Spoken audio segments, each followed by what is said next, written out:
To Hannity, as we are broadcasting tonight from our nation's capital. Now, it is the first official week of the Trump administration, and the president has already made some very significant moves. Joining us now in studio with reaction, Texas Senator Ted Cruz. Senator, good to see you again. How are you, sir? Good to be with you. How do you feel about the agenda in the first few days so far? I could not be more encouraged. Now, we're 5 days into it. Sure. But the cabinet appointments, they've been phenomenal. I mean, this is an all-star cabinet. I think this is the most conservative cabinet we've seen in decades. Do you like the list? We're going to hear next week a Supreme Court appointment. Do you like the list of 21 people? I think it is a strong list. It's a serious list.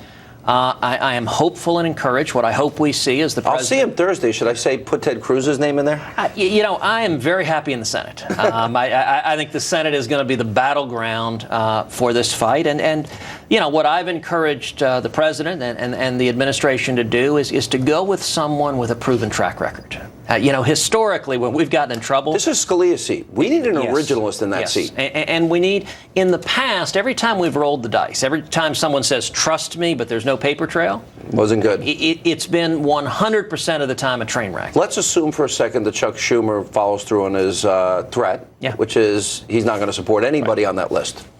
Should they use the nuclear option? I think we should do whatever it takes to get him confirmed. And I'll say, let me actually do something I don't do a lot, which is praise Mitch McConnell.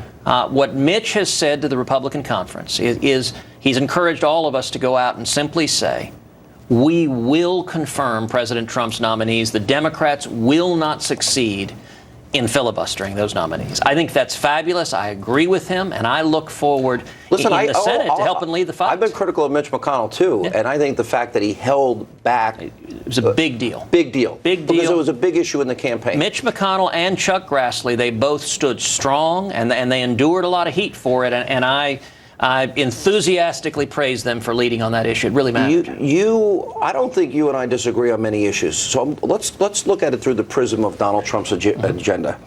Repatriation, at a 10% rate, corporate tax rate to 15%, vetting refugees, originalists on the court, energy independence, right? Repeal or replace Obamacare. Absolutely. And another issue, school choice. Do you think all these things can get done? Is there anything that he's proposing, maybe trade, that you disagree with? Anything?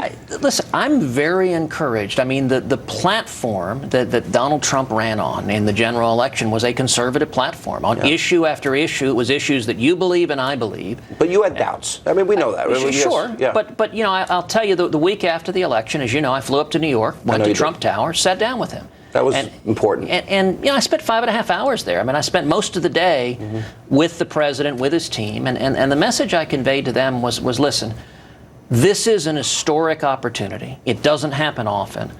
And I want to do everything humanly possible to help lead the fight for us actually to do what we said. Wouldn't it be great if these things got done for once?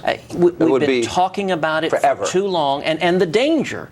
I mean, we have the opportunity for this to be the most productive Congress in decades, but we could screw it up. Congress could screw it up. The administration could screw it up. And the way we do that is we don't do what we said. And so my message is just keep your promises. Keep your promises.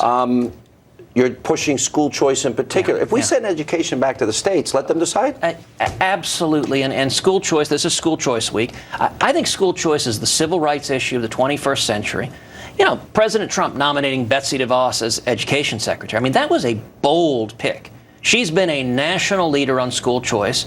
This week in Texas, the Texas legislature's taken up school choice. The governor, Greg Abbott, the lieutenant governor, Dan Patrick, are leading boldly on this. Both are great guys, by the way. Texas has the best politicians, I guess it's no accident that if you took away the Texas job growth during Governor Perry's tenure, we would have been a negative jobs created in America. Well, Texas is a great example of you get government off the backs of small businesses. You see incredible jobs. And we need to deliver on repealing Obamacare. That's front and center.